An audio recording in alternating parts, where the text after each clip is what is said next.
Okay, so we'll go ahead and get started with our spring 2021 DAT meeting. So this actually is a bit different than it has been in past years because we have taken into account new information because of how COVID has affected the DAT. So what is the DAT? It stands for the Dental Admissions Test. It is administered in English. It's a multiple choice computer-based test that kind of is meant to standardize all dental school applicants. We have highlighted in yellow that it's given most days of the year and required by all US dental schools. These both have changed as a result of COVID-19, but we'll go into that a little bit in a few slides.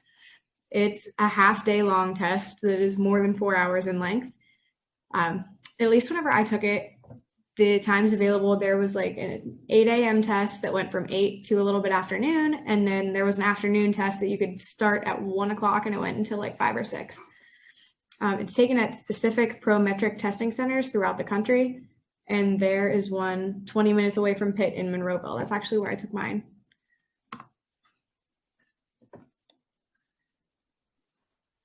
Wow, I'm eating really sour candy right now. Was not ready. Anyway, okay, so these are the fees associated with the DAT. So first and foremost, you have the big chunk, cost, which is the almost $500 for the DAT itself. You pay that at the time of application for the exam. Then you have your score report fees, which as long as you select the schools that you would like your scores to go to prior to the exam, you don't have to pay anything for that. However, afterward, if you decide that you want to add schools and you would like to send your scores elsewhere, you are going to have to pay for $45 per report. The score audit fee. So to be honest with you, I'm not exactly sure what audit means. However, for a period of 30 days after you take the test, you are able to audit your score. And then your eligibility extension. So when you apply to take the exam, you have a period of time that you are eligible to sign up and take the exam. You can extend that time for $125. And then other fees associated with DAT could be if you're interested in moving it. Now, I know that it changed because of COVID-19. There were either like you didn't get charged or you were allowed to like reschedule your exam for free multiple times.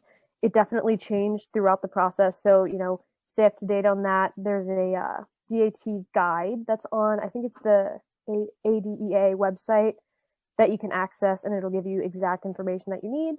But yeah, so like when I rescheduled mine, and it didn't cost me anything. But then, prior to that, there was, I think it's like $25 to reschedule your exam for the first time, and then it increases to like $60, and then it's like $100. So if you need to reschedule your exam, whether that's like because of COVID-19 or otherwise, just know that there are fees associated with that. Also, before we go on to the next slide, for the score report fee, as long as you select like all of the schools you want to apply to when you're registering for the DAT, you shouldn't have to pay that at all. So a lot of people, they just suggest that you select every single school possible, like whether you think you're going to apply there or not. There's like 90 schools, and most people just suggest that you select all of them because you don't have to, like, you have all your bases covered and you don't have to worry about like selecting schools later. And also about the extension fee, back in August and September when I was taking the DAT, the COVID rule was you can reschedule at least a month prior to the date of your DAT exam for free. But if it's within a month of the exam, then there is a charge associated with it.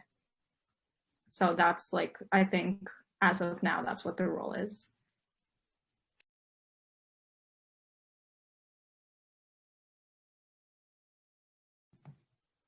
Yeah, so adding on to that update Nikki just gave us, some other changes are like you're gonna have to wear a mask when you're taking it. There's gonna be fewer testing locations operating, and some schools have switched to being optional for the DAT, like UCLA. There might be more. Probably just check in with each school like individually. And instead of a whiteboard and marker, you're gonna get a pen and paper, and also keep an eye on your email for any updates on your test and testing center, because the situation is just constantly changing, so updates are coming all the time.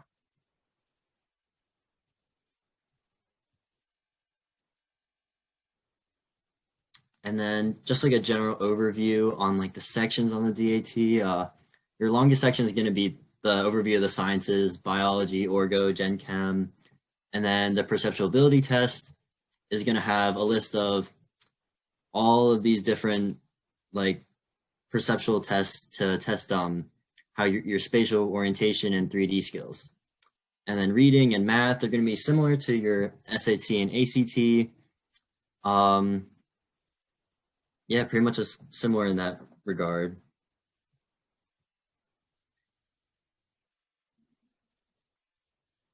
And then, yeah, this is a sample. This is the sample format for a question on the DAT. Also to note that this question is a lot harder than what's actually on it. Don't let it scare you. Hence our friendly reminder there. But this is the general format. Okay, cool. So this is how it's scored. Each section that you test in is going to be scored out of 30, as well as that overall total science score and academic average. The average score in each section is about a 17, like it says.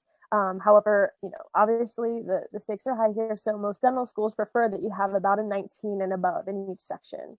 The scores, you're going to get them immediately when you're done. So it's going to be on your screen, and then you also get a printout. And then it takes about 3 weeks for all of the schools that you selected on that list prior to taking the exam to receive your scores. Also keep an eye out when you're applying that some schools do have minimums for each section. So if that's, for instance, Pitt has I think it's a 17 minimum, or you have to get above a 17 in each section to be considered like a competitive applicant. So just make sure that you're checking those things. I know in the ASDA handbook that is pretty popular, where it's just saying like how to get into dental school. It'll give you a brief rundown of all of the dental schools, and on there sometimes it's listed, but when you're applying, just make sure that you're aware. I mean, for me personally, when I took the DAT, I got a 15 in OChem because I'm so bad at it, which is fine. But I would like to be a competitive applicant for Pitt, and so I will be retaking it to boost that score. So that's just like something that I found out through personal experience, knowing that there are minimums. So yeah.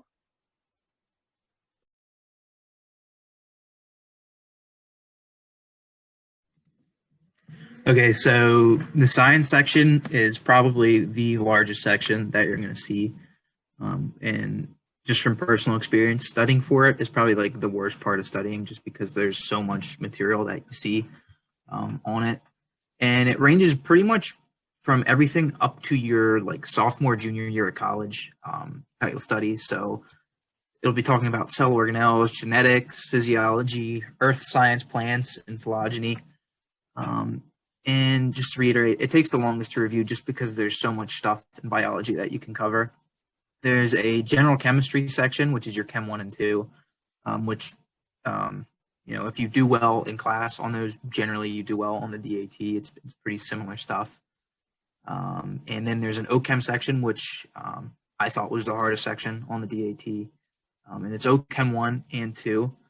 There's sometimes you'll see like NMR or IR spectrums on there. So if you haven't seen it, it's like a graph that they kind of like graph how particles look in an IR spectrum.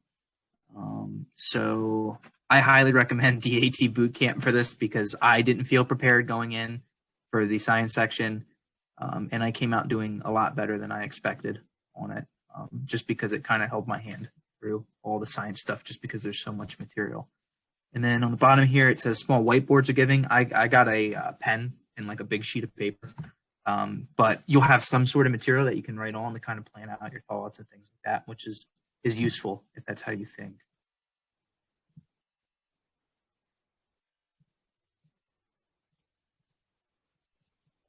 Okay, so in terms of like layout of the exam, you have all of your sciences in the beginning. So like Carmen just talked about, you have bio, gen chem, and then OChem, and then you have an optional break, which I definitely recommend taking that break, because you just need, whether you feel like it or not, as much as you're thinking to yourself, oh, like I just did the hardest part of it. Let's just push through. Like, no, give yourself a second. Go have your snack, have your drink, sit out in the waiting room, and just look at literally anything else but a screen. They let you use Um, your phone, so I crammed and looked at some physics or some algebra formulas before before yeah, I was in mine. So if you have your phone in your locker and they let you use it, use it. It helped me do a little bit better than I would have. So do that. perfect. Yeah, and I actually saw someone who like brought like she brought a freaking binder. This girl was like at the table with her binder, eating her snack, just flipping through, and I was like, "Power to you." I was like staring at the floor, but I'm not even kidding. Yeah, after the science part, I am like cooked. It was awful. Anyway, awful in a very exhausting way. I'm going to stop talking about it. Anyway, so the PAT, that's what you're going to come back to and you're going to see. And again, with like taking that break before, it gives you like a total refresh because this is going to be a lot of like mind work. This is a 6-part section of 90 questions total. It happens in 60 minutes. So it is a time crunch. This for me was definitely the section that I felt the most crunched in. And that's just because you have 15 of each type of perceptual ability question. Um, and it feels like every like set of 15 just gets longer as you go. So anyway, yes, 6 parts, 15 questions each, and in the next couple of slides we're going to show you some examples of what each type of question looks like. But overall, in preparing for this, just like anything, it's just practice. And specifically with this, you want to practice your strategy. That's not only going to make you feel more comfortable just in that part of the exam, but it's also going to make you faster. And that will just in turn make you confident. Because if you can like go through and just say like, boom, I know that one, boom, I know that one, you're just going to be like so hype and, you know, continue through with that same energy, because I think energy is something at this point in the exam that's also really important.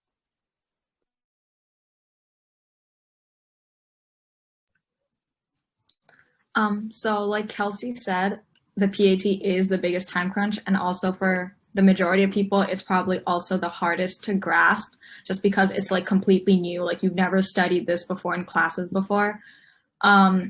So it all just comes down to like practice, and like with practice, it does become a lot easier and timing is like more manageable.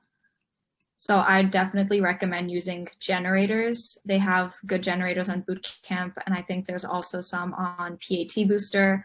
So if you use those generators, you can definitely get your timing down. The first set of 15 are keyhole problems. So basically you're given a 3D object where here it's the one on the left, all the way on the left, and then you have 4 options of cutouts, and you have to figure out which of those cutouts the 3D object would fit through. So you can like twist and turn the object however you want and basically just get it to fit through without moving it once it's like through the hole. So if you guys, for all of these problems, if you guys want to like get some practice, you're free to like do them on your own and like send us the answers you got, and we can check those answers for you if you just want some extra practice. But yeah, so these are just a sampling of some of the types of keyhole problems they could give you. And then the next 15 are top front end.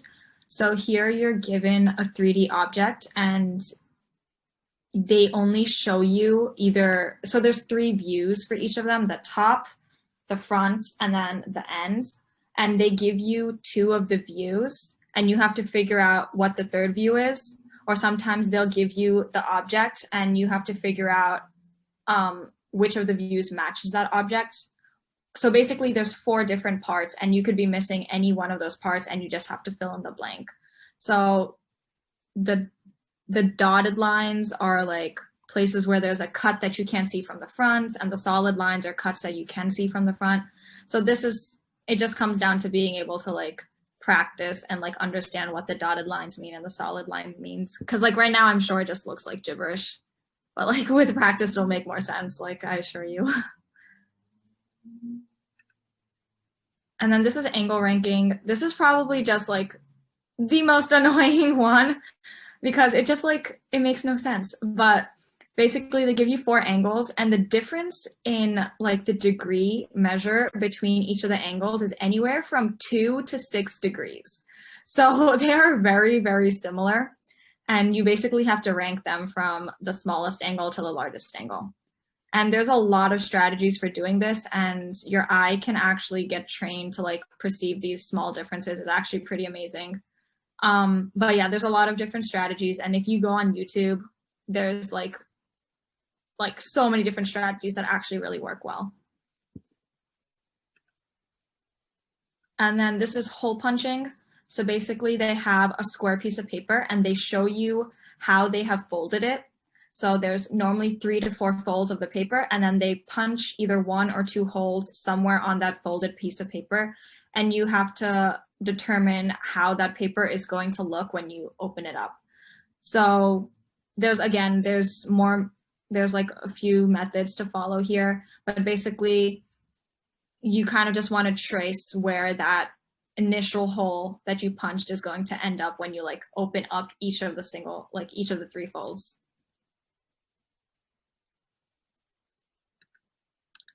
And then this is cube counting. This is probably one of the easier sections, but basically you have a setup such as this where you just have different cubes stacked on top of each other, and each cube has a certain number of faces that are exposed.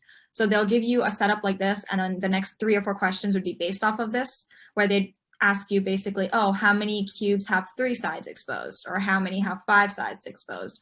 And you would have to go through and count and see how many has whatever number of sides exposed. Whenever I first started looking at this, I didn't know initially what it meant whenever it said sides exposed. So you would imagine that like they're sitting on the floor. So the first layer of cubes, like their bottom is not exposed. They can't have more than 5 sides exposed. But the way that I was taught was that if you pour a bucket of paint over it, which sides would the paint touch? So if it's like smack up against another cube, paint wouldn't touch that side.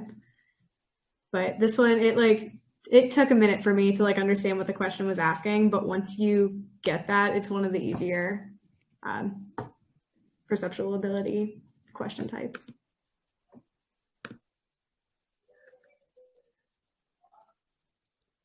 And the last section on the PAT is pattern folding. So yeah, you have kind of like, remember in like elementary school when you have like those net diagrams for like cubes and like pyramids and stuff? So they basically give you something like that and then ask you what it's going to look like when you fold it up. So this is a combination of identifying the shapes and also like for the bottom one, all of them are the same shape, but you have to look at how each of the squares are oriented with each other. So it's a combination of identifying what shape it's going to look like, and then also how the different surfaces are going to like fold together, and like which ones are going to be touching, which ones are not going to be touching. And that was pretty much it for the PAT section. But it looks a lot more intimidating at the beginning, but trust me, you guys can do this if you practice. Okay, so the other 2 sections, there's a math section, which they call quantitative reasoning, and then there's a reading section, which I think is called like reading comprehension. Reading comprehension was just like these pretty large passages, and then they just ask you a bunch of questions, and there's a couple methods that people have for kind of searching to find all this information in these big passages. I think all my passages were dental related. I don't know if it's like that for everybody. Mine were like about like amalgam and crowns and like PFM and stuff like that. But I think the topic can be on anything. And then there's a math section, which is 40 questions. And I thought I was going to do the best on that. I ended up doing the worst out of everything on that. And the reason being is the math, if I remember correctly, is the very last section that you get.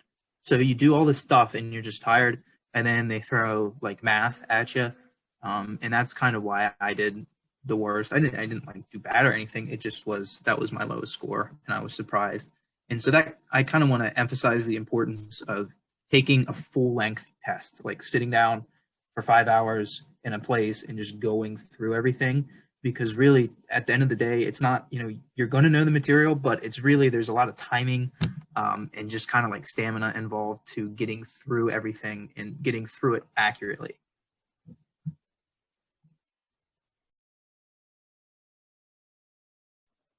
Okay, so when should you take it? Obviously, after talking about all of the science that's involved, it's best that you take it after you take Bio 1 and Bio 2, Chem 1 and Chem 2, and then OChem 1 and OChem 2. That will just make your life a lot easier because you'll have like a structured way of learning all of the material. It's not impossible. You know, I've heard of people taking the exam after not taking one of those classes, but they do say that in turn, you know, they spend so much more time on that section.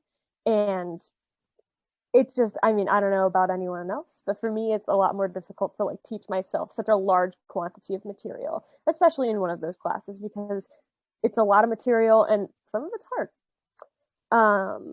It's easiest if you take it in the summer, and if you take it in the summer after your sophomore year, at least, you know, at Pitt, and usually how people structure their classes, that's going to be when you're finished taking all of that bio and chem.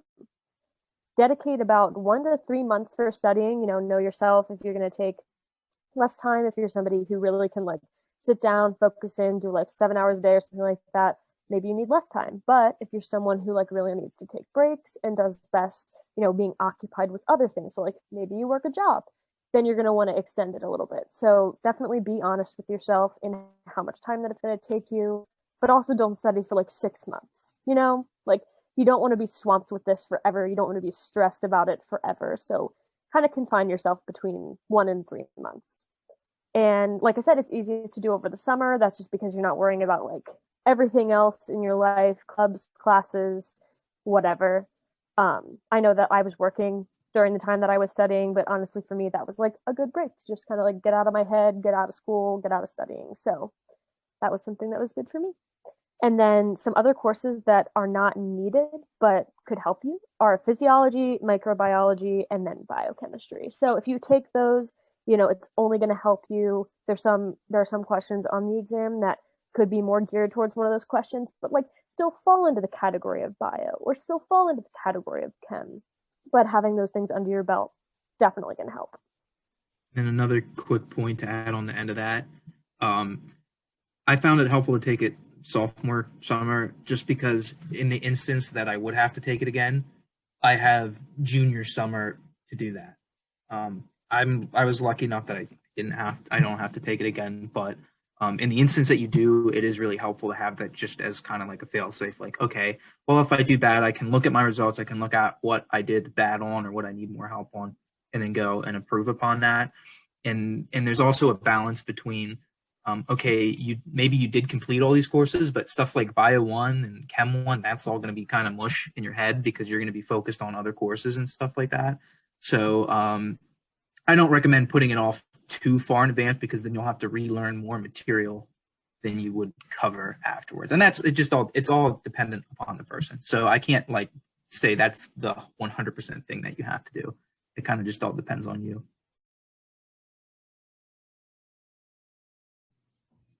All right, so up next we had study material. So there are tons and tons and tons of different things on the market that you can use to study for the DAT. There are a lot of online prep materials available that are good for different sections. So for the biology section, we've listed things like CliffsNotes and Dr. Romano's Dynamite Bio Review that are free. For Chem and OChem, there are Chad's videos, which I believe is part of DAT Bootcamp and DAT Destroyer. For perceptual ability, there's the DAT Bootcamp generators, which Nikki talked about, which are just a great way to practice. What I did was whenever I started studying for the DAT, I just did 10 of each type of PAT question, just kind of at the end of the day. It was like I went through my whole day of doing the science and the reading and the math and everything like that. And then to kind of cap it all out, I did my PAT and then I was done for the day. For math, we have the DAT Destroyer, DAT Bootcamp, and Khan Academy for anything that we need to brush up on. Math was a big one for me that I had to study for because the only math class that I took at Pitt was statistics, so I needed to brush up on all of the like trig and algebra stuff. So these definitely help a lot. For reading, DAT Bootcamp, there are practice questions and actually full-length practice tests with DAT Bootcamp. And there are full-length tests also with Princeton Review, the ADA, Kaplan, and other online testing programs. We do have a 20% off discount code for DAT Bootcamp, which is PITDSC. So whenever you go to checkout, it'll ask if you have a coupon code. You'll go ahead and type that in. It'll take 20% off. I only used DAT Bootcamp to study. I didn't use any other study books, study materials, anything like that. I scream and preach about it every opportunity I get because it is just for me, I don't know about for everybody, but for me specifically, it was just the best thing I could have asked for. It had a 10-week long study schedule. So it suggests a 10-week study schedule. You can take these things at any rate you want, but it kind of makes a plan for you if you're somebody who likes to work off of a plan. I am. So I took that schedule and I gave myself 13 weeks. So I went through it and then I went ahead and reviewed everything that I kind of felt weaker on or needed to review. So that kind of leads into how should you study? So you spend a few weeks reviewing content, especially the sciences. Breakdowns of all the content for every section are available on the ADA website. And you can go ahead and make study guides and flashcards and write and draw things out that you think you may need help remembering. Don't forget to start practicing the PAT problems early. Those are ones that you kind of just get better with practice. It's something that at the beginning you probably won't be good at. That's just, you'll kind of be a little bit afraid of it there in the beginning because you're going to do your first couple questions and be like, oh my gosh, this is so hard. But it's not necessarily hard. It's just something that you need to get used to doing. You can join Facebook groups like the Destroyer or Bootcamp groups. These are good and bad. So whenever you get on there, there's going to be people posting their DAT scores, but people post with 27s and they're like, do you think I'm going to get in? Yes, it's fine. Not everybody gets a 27. These people are the minority, but if you're in these Facebook groups, they will feel like they're the majority, but they are not. Take a couple full-length exams to get your timing down. So on these programs, they do have the individual tests, but it's recommended that you go ahead and take them in the order and the time that is kind of representative of test day, because as Carmen said, you could know the material, but if you're not prepared to take a 5-hour test, you're gonna kind of get fatigued there at the end. And practice problems are the best way to learn. You can go ahead and review your missed questions and make them into flashcards, because if we know the material, we might, just from studying, we might think that we know it, but we may have just kind of memorized what our notes look like. So going through these questions really is the best way to test what you truly know. And sticking to your schedule, but planning break days to relax and de-stress is a very good plan for studying, because you don't want to get behind, but you also don't want to make your schedule so rigid that you're going to get tired and fatigued and kind of not want to go ahead and keep with the schedule. So you want to plan a realistic schedule, but stick to it. You can view example study schedules online, such as Ari's schedule or the Destroyer schedule. Ari's schedule is the 10-week schedule for DAT Bootcamp that I followed and then added a few weeks to.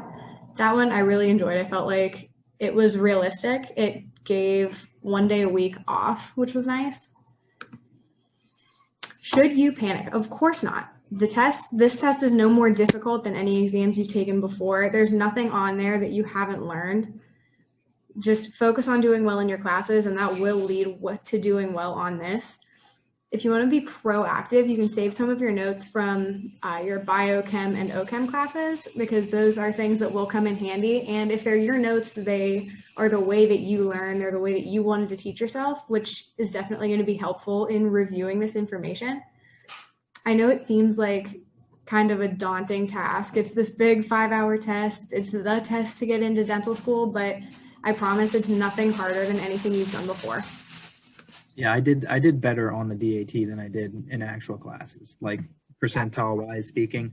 So it's not that big of a worry. And before I forget, make sure that you bring gum or like a fresh mask, because you're going to have that on your face for a really long time and you're breathing into the same thing. So if you eat or do anything before it, I was like super uncomfortable because I ate a huge meal thinking like I'm going to like have a bunch of energy, and then I had a bunch of energy, but I kept breathing in like, mask breath for like 5 hours, and it was kind of uncomfortable. So like make sure, I know it's disgusting, but that was one like little tiny thing. I was like, crap, I wish I would have, brought a pack of gum with me or something. So I recommend doing that as well.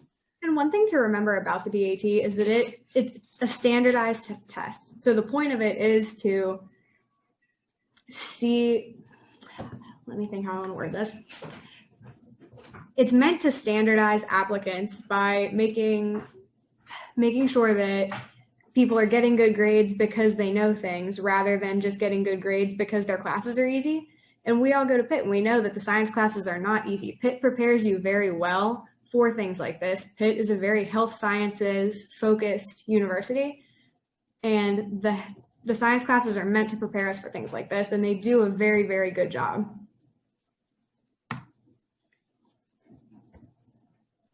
So when you're getting ready to take it, one of the things you can do is contact upperclassmen who have old materials they're willing to sell. There's a lot of Facebook groups, they're called like Pitt Textbook Exchange, and there's like DAT Bootcamp, DAT Destroyer. You can also just post on like our Facebook to see if any upperclassmen are still in it and willing to like lend you their old materials. And on the DAT Destroyer Facebook group, you can also see students like study schedules and ask people questions. I joined them for fun a couple of years ago, and they were like really just popping off. Like people would post all the time. So I'm pretty sure like they could be helpful because they're really interactive. And sign up for the DAT question of the day because it's good practice if you do something like as a routine, and you get to see like a lot more sample questions. And then register to take the exam. You can take it up to 6 months after registering for it. So you want to make sure you're like prepared. So you don't want to pay for it and everything and register because you only have a certain time frame. And then make sure to select to send scores to all dental schools. So I don't know, how do you, like, you have to decide your schools before you register? I don't know if someone else like wants to talk about that part. Yeah, so whenever you register, you can select what schools you want your score sent to, and you can go back in and edit that later, but it's wise to just select all dental schools because it doesn't cost you anymore. And if you say you only select 3, 4, 5, however many, and then you want to add a school later, you would have to pay to add a school later. So it's who of you to select to send scores to all schools because it costs you nothing and it might save you money in the long run if you decide to apply to a school later on. Yeah, and like Carmen said, now that you have to wear a mask for several hours, definitely like bring gum if you can. And I also like, when you have to wear a mask for a bunch of hours, I like to take sips of water just so you don't like keep breathing that in. Maybe not too much water because then you're gonna have to go to the bathroom, but just like freshen your breath and maybe chew. I don't think. Do they let you bring food in? I know they have like cameras that like watch the thing, and the guy was pretty like the security was pretty tight for mine, so I couldn't like adjust anything. He was like getting mad at me. But I don't know. Are we allowed to bring in? I think water had to stay in the lockers. But Yeah, that makes sense. I didn't think I could bring any food in. You could like eat it between breaks, I think. Yeah. And the last thing is that don't agonize over like scores and the score you're gonna get and stress about that. I know like even for regular exams, a lot of us think about like, oh, I need this certain score. But just focus on studying like one step at a time and knowing the content. And as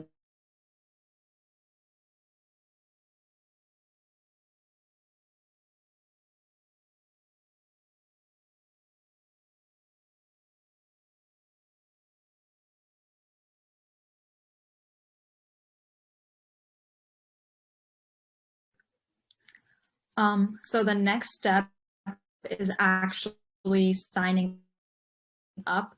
So I suggest that you sign up for the test before you actually start studying, because when you sign up, you have that 6-month period before you can actually, like you have that 6-month period to take the DAT, and you don't want to have to go through that whole process again. So before you start studying, it's probably a good idea to,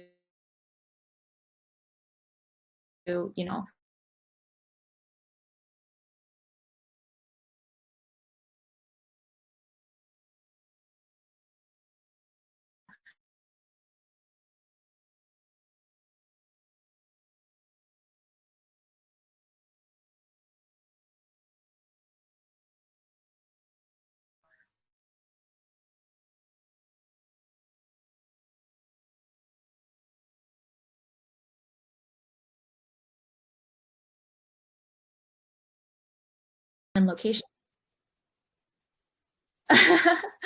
Yeah, so you sign up for all of that stuff, and then you also have to pay your registration fee at that point in time. And then after that, you're pretty much all set to go. You just have to, go at your own pace. There's a lot of information out there about, oh, this is the best way to do it, or like this worked for me. But you kind of just have to do what is like, what works with you and what works with your schedule and your study habits and what your plan is. So it probably is just best to like stay away from things like Student Doctor Network, because I know a lot of people post a lot of intimidating and like overwhelming things on there about like, oh my God, like I got like they said, I got a 27 or a 28. I don't know where I'm gonna go. And it's probably just best to like stay out of that kind of mindset and just focus on doing your best. And obviously we're all here with our own experiences if you need help with anything, or if you like need study schedules or old books, things like that. But that's pretty much it for the DAT information. I think Ankita had some information about upcoming meetings. Yeah, so I don't think I can screen share, but I'll just say it out loud. And the first and foremost is like, we will be having e-board elections soon. I know we sent out an email. I posted it in the Slack. If you're not in the Slack or Facebook group, I think you can just search for like the Facebook group. I think mostly we should move to Slack because we have a lot of things going on, like Instagram, Slack, and Facebook, but Facebook is kind of like dry. So like alumni post in the Facebook sometimes. We all mostly use Slack, and if you need the URL, just like say something in the chat or like message me and I'll send you an invite. And then I also sent an e-board election Google form in like this chat. And if you didn't get that, we also sent out an email. If you don't have it, let us know. It's due next Wednesday at Wednesday, February 24th. Next Wednesday at 11:59 p.m.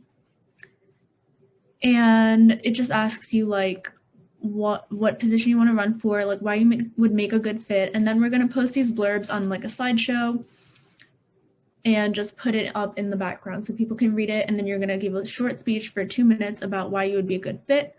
And we may also ask you questions from like your corresponding e-board member that you're running for about your position. And then e-board positions are also only open to dues-paying members as per our bylaws.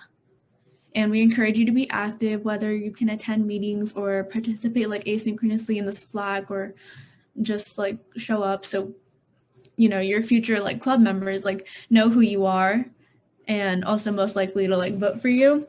And then our next GBM is going to be Wednesday, March 3rd. So bi-weekly, we're going to have the elections that day with like the speeches and stuff. And we're going to have a nutrition science speaker talk about the major a little bit in case any of you were interested. And yeah, I think that's it. Let us know if you have any questions in the chat because I'm looking at the slides, but I know you guys can't see them. But we will be sending these out in like an email and like Facebook and stuff. I don't know. Also, what's the best like I think communication place like that you guys like? I mean, is Slack good? Like, do you want me to post on Facebook or like Instagram? Yeah, and you can just go ahead and